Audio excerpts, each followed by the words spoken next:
All right, so we are back. Hello, everybody, again. Hello. I'm Austin. This is OPS Live, and if you are just joining us, you should go check out the last stream, the last recording, I guess, because that had a really good and thorough explanation of OpenTelemetry metrics. But joining me is one of our speakers here at the Observability Summit, Aloke. How's it going? Good, thank you. Thanks for having me here. No problem. So, do you want to tell our audience a little bit about what your talk was on?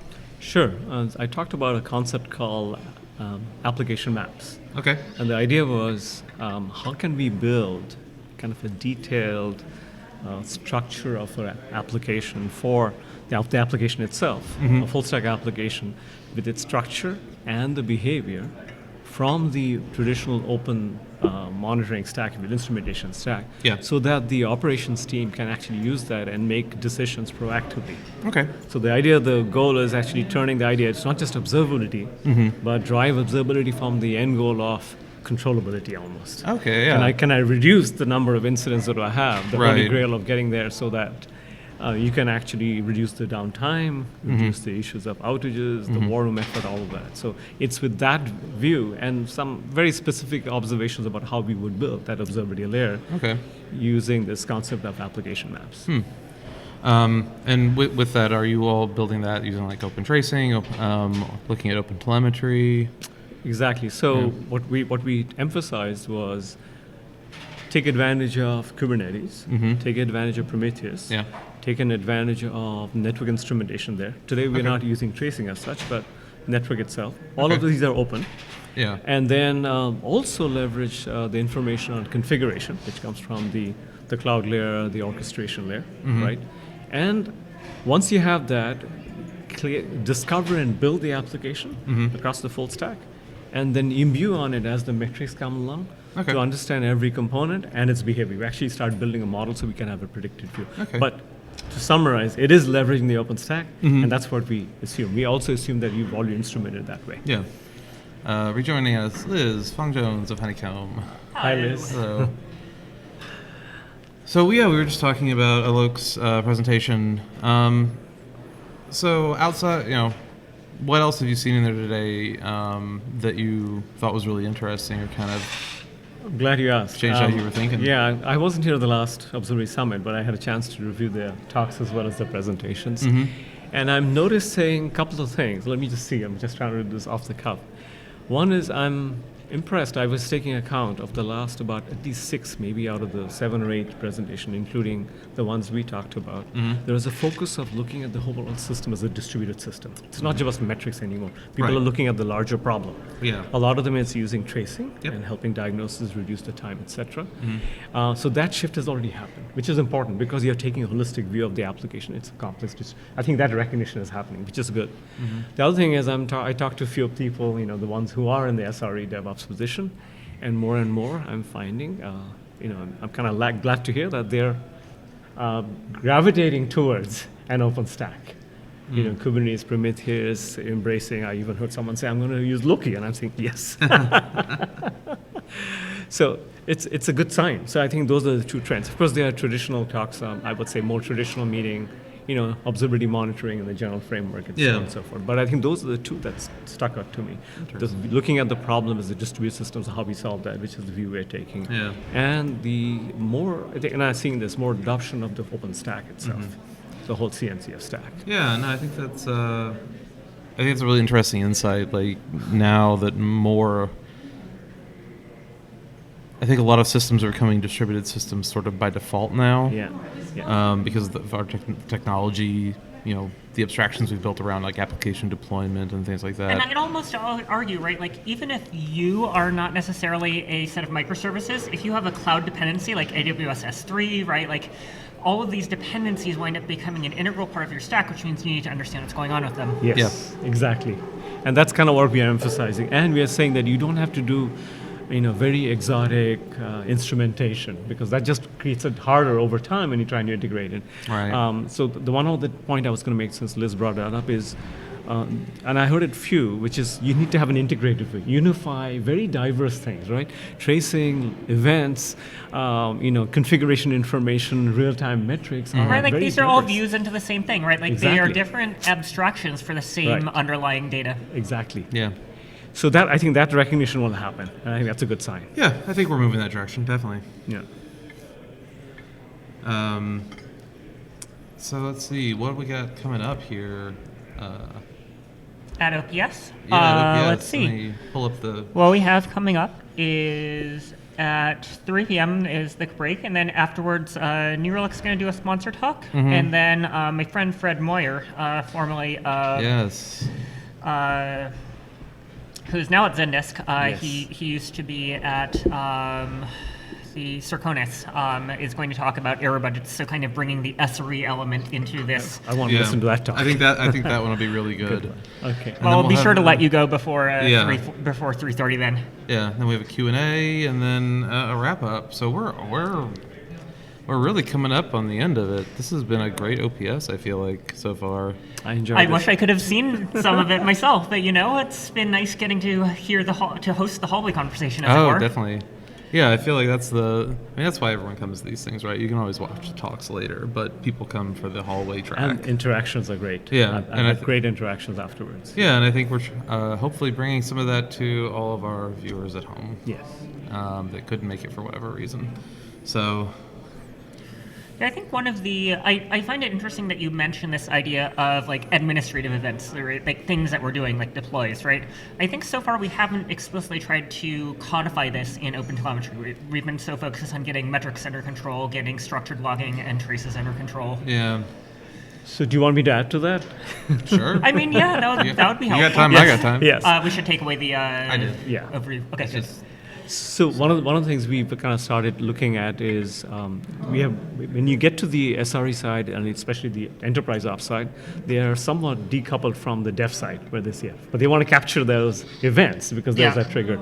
We're also noticing that events are now being captured and recorded in the Kubernetes side.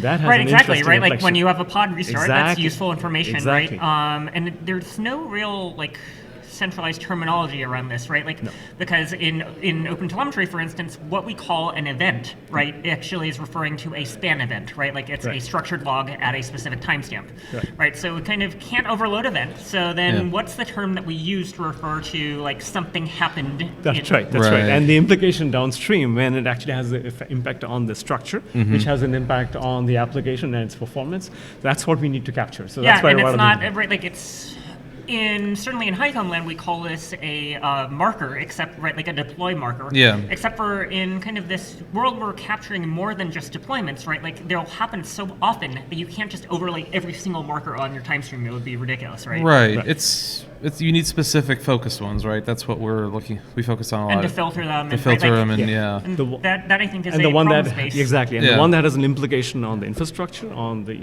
clearly on the Kubernetes layer, and up to the application, and that's when you want to capture it. And I think the other problem is there tends to be just, and one thing I see a lot, I think it's important that we don't fall into the trap of like going, like you need to, a lot of stuff needs to be modeled, right? Like it's not enough, there is no universal, like something interesting happened. And a good example is I was talking to someone that works for a gaming company, and they, when they calculate SLOs, they actually have to be kind of specific. Like the error rate for them isn't just all requests at an error, right? Because if I mess up my password, that is also an error. Yeah, right. Right, that's an error state. So they don't want that to actually count That's against right. them. That's right. So there's no, I think what's important in the tooling is to be able to specify like, hey, these are the class of things that are interesting, and then my tools should tell me like, oh, well, that thing that you think is interesting happened. And I think that's why the stuff around correlation context in OpenTelemetry is so useful, right? Because correlation context's beauty is that you can say, right, like, these are the properties of the system that are relevant, right? Yeah. So one thing I want to add to that, because this also came up in our discussion, when you said that, just in the example you gave, the end user error, etc., does not really have an impact on the overall application performance. It's something the end user is. However, if there's an error in the system or a pod got evicted, etc., those are things that we know has an impact on the overall, has affects other users. Yeah. May have an impact. May have an Exactly. impact. That's true. May have an impact, which is something But we it- also want to build. Right. So we are, in some sense, curating those as opposed to pushing everything out there. That's one of the things that we are also suggesting. Interesting, and again, it's a class of event that could potentially be interesting depending on its user impact. So one of the thought process we had, and it's probably early on, is given this stack of the metrics, Kubernetes state events, even configuration information, trace, depending on what part of the trace you're using. We're not using the whole trace from the live aspect of it. How can we put up a general stack that's a common, it's almost like a common set that we can all rely on, as opposed to just a few of us trying to curate and saying this is what you need to look at. Yeah. And that hasn't happened yet. Now that we started looking at the unification of this, really tells the whole story. Bring these perspectives together to package in a way the end user can use them. Yeah, I think we had a guest on earlier, Liz Frost, who works at VMware/Heptio on Kubernetes, right? And we were having this conversation about the about SIG instrumentation, right? And about how do you record these pod events, right? Yeah. In a standard format. And where previously, it was like asking someone, do you want to pick open census or open tracing? Now, hopefully, there's kind of one answer, Right. And a what consensus it should on how to export. handle it. And a consensus, and a good That's what we would like to see. a good place. I feel like we're in a good place now. We're not in the bad place now. We're on a better path, right? Like, none of this matters until people are actually using this in product. That's true. Right.